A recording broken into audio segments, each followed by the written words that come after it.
Hello, everybody. Thank you for joining us. My name is Mike D'Arienzo. I'm an attorney with the law office of Christopher X. Maher, and you're tuning into our weekly series about various legal topics. One of the things that we wanted to do this week is change it up just a little bit. So instead of kind of deep diving into a specific legal issue, we wanted to kind of give a little bit of a broader approach, and we're going to bring in a special guest for this one. So some of you may recognize her if you've come to the office, but I want to introduce Mr. Maher's better half, Jennifer Maher, who's there. She is. Thank you, Michael. Yeah, Mr. Maher is a little under the weather. He has some food poisoning from, I'm not going to say from where. Probably smart. So he's home resting today, but I'm happy to be here. Oh, well, thank you. We appreciate it. And it actually is timely because one of the reasons why we wanted to bring you on anyways, because we're going to talk about something that you know a lot more than we do about, and that's buying your first house. Well, actually, I think you just bought your first house, didn't you? I did, but you actually helped me do it. So I just listened to the pros for you guys over at which we probably should tell people who are watching who you actually work for. So The my name of your name's company. Maher. I'm a broker partner at J. Phillip Real Estate. And it's funny, Michael, because one of the things I always say is agents really should buy or sell every few years so they can remember how stressful it is and how difficult it is and how challenging and how we're running around realtors using acronyms and assuming you know to turn the electric on and assuming you know to get insurance and assuming you know all these things because we are doing it time and time again. But truly, it is a stressful process. Yes. Oh yeah. It is extremely stressful, and I couldn't imagine doing it with somebody other than somebody at your firm, because they really helped walk us through everything. And as a real estate attorney who's done closings and does, I was like, oh, I got this, I got no problem. And then I'm just like, wait, what is all this stuff? Mm-hmm. What does this mean? And so that's why it's really good that one of the things that we want to talk about today and kind of start this process going is, you need to build yourself a team, right? Like when you're trying to buy your first house. And so it's not just finding one person to help you. It's a whole team that's really going to be helping you, right? Well, hopefully you have an agent who either experienced. So look, inexperienced agents can be amazing too because they're hungry and they want to do the right thing, and they don't take it all for granted like someone like myself. You don't want to work with me as a buyer. I'm like, pick a freaking house. What's the big deal, right? You want someone who understands, and I've been desensitized to the process, which is why I don't work with buyers. But you want to have an agent who really honestly has their own team. It's hard for you to put together a team when you have not been doing this. So most agents, and your lead agent was Brittany Alvarez, and her brother has been filling in for her big time because she was pregnant and just had a baby. So Brittany very successfully immediately put in place a team, and probably more than 75% of her transactions go through that entire team. She's pretty rigid about it. Like if you are a buyer who tries to introduce somebody that she doesn't think is going to be a good fit for that team, she might consider not representing that buyer because she has seen what can happen when there is an inexperienced player on that team, or you have an attorney who's not a real estate attorney, an inexperienced inspector, and then you bought something in Connecticut. I mean, New York is even worse. I mean, in Connecticut, you're protected. You have a period of due diligence, which really makes a lot of sense. In New York, we do everything ass backwards, everything. So in Connecticut, you are protected when you start to do your inspections. In New York, the buyer's kind of on the hook, especially in a seller's market. Now, in a buyer's market, I teach my agents that you want to try to get inspections done after contract. You can do the general inspection, which is like $500, but if you're doing septic and well and radon and termites and all this other stuff, it's expensive. And you're going to have over $2,000 on the line, and someone could come along and outbid you. And in this market, we've seen it plenty. And quite frankly, the way that it's set up, the listing broker and the seller, they don't have any responsibility to reimburse you with that money. So So you actually had it easy in Connecticut, because in New York it's even more stressful, especially Oh in yeah. this market. But yeah, I agree wholeheartedly. You know, having the entire team that works together and know each other's nuances is super, super important to be successful in your first home purchase, and to have it be as stress free as possible. All right, so let's kind of start the process going. So, obviously not me because I was in Connecticut, but if I was coming to you and I was looking to buy a house in New York, what would be kind of the first thing we would start the ball rolling with? Would we go to an attorney first? No, it's super important that you want to get pre-approved, assuming that you're getting a mortgage and it's not cash. So you want to get pre-approved. And a lot of people balk at this. Oh, I'll get pre-approved when I find a house. Absolutely not. The pre-approval spells out exactly what you can afford.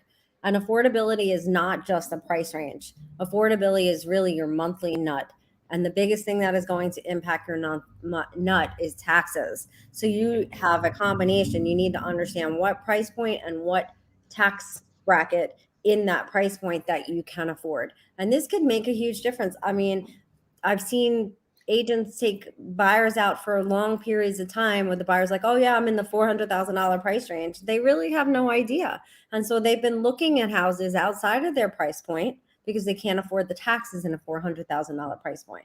And then when they come back and they have to look in the 350 or not above 375, they're sorely disappointed, because it does make a huge difference. And there's, the quality of the house or the decor or whatever, usually there's a difference. There's a reason why a house is priced $25,000 to $50,000 less.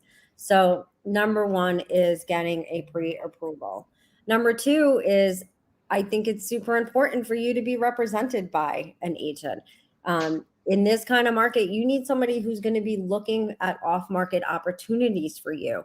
What's an off-market opportunity? Well, it's for sale by owners. It's listings that have recently expired. It is listings that may be coming up shortly. So having an agent who has good relationships with realtors, or is confident enough, or does their job basically, and reaches out to agents who do a lot of listings in the area that you're interested in, and say, hey, I have a buyer. Do you have anything coming up soon? We have 100 agents in our office, so we can put feelers out to the company and say, do you have any listings coming on that match this criteria? So if you don't have an exclusive right to represent, there is absolutely no reason for that agent to start turning over stones to find inventory for you. And quite frankly, everybody thinks the inventory issue started with the pandemic. No, it just went freaking nuts with the pandemic. Low inventory has been an issue for coming up on probably over 4 years. Oh So, wow. yeah, and I don't know. We may be headed into a housing crisis here. It's a serious issue. iBuyers and hedge funds have been coming out in groves, driving up the prices and buying houses in bulk, and it's causing a major problem. So, it's super important that you have somebody that's going to work directly for you and represent your interests. And Makes perfect. find you a house, most importantly.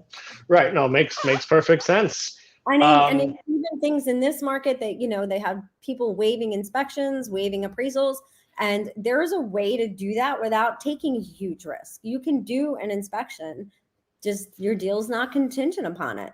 You can do an appraisal and your deal's not contingent upon it, but at least you have the facts and you're armed, instead of just going in blindly. But somebody has to know how to negotiate that and make sure that it happens. Right.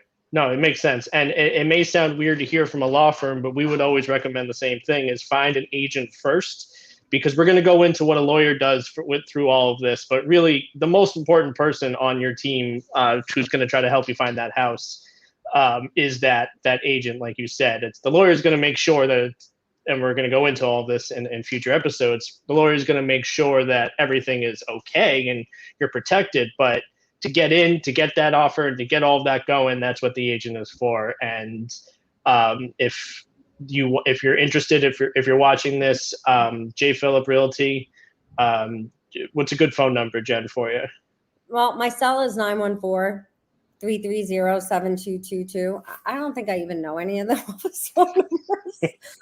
Nobody uses an office phone number. Sure. Everybody uses their cell. But what I can do, no, I don't work with buyers, and I work with sellers who are my friends and family or clients for a long time. But I can set you up with the perfect person for you. So I can find out a little bit about you, where you want to be, what your price point is, so on and so forth. Or if you're selling, and match an agent directly to your personality, your family's needs, and location. So you can reach out to me anytime. But I'll just add in, and you know how I can be a little harsh on attorneys. I sleep with one, so I can be. Fair No, enough. seriously, oftentimes attorneys are literally trying to renegotiate a deal. So it's super important to have an attorney that understands the lanes and stays in their lane. And, I work with attorneys only. I mean, I can solve problems better than anyone I know. I can like keep a deal together better than anybody I know. And if an attorney is not willing to listen to a broker, it's an issue. But brokers, yeah, I'm here in the law office. It's connected to my office. I hear agents calling the attorney nonstop, asking questions. What about? No, that's not what the attorney does not work for you. You have your client reach out to the attorney to get updates. You're now just attorneys don't even make a tenth of what we make on a transaction, and yet you're trying to have them jump through hoops for you. It's not professional. Have your client reach out to your attorney for updates. Do not start harassing. I literally am a broker, and I'll answer the phone in the law office and say, no, you need to have your client reach out to us. You're not the client. And honestly, you're not even supposed to be speaking to somebody who's not the client. So That is true. That is true. So thank you, Jen, for joining us here today. We're going to continue this conversation, and assuming everything goes well in this fictional transaction that we're doing, we found the perfect house, and now what? Now will be our next week. So thank you, Jen, for always being there and helping us. And if anyone's watching, you can see below, best number to reach either our firm or Jen's is down below. So thank you very much. thank you.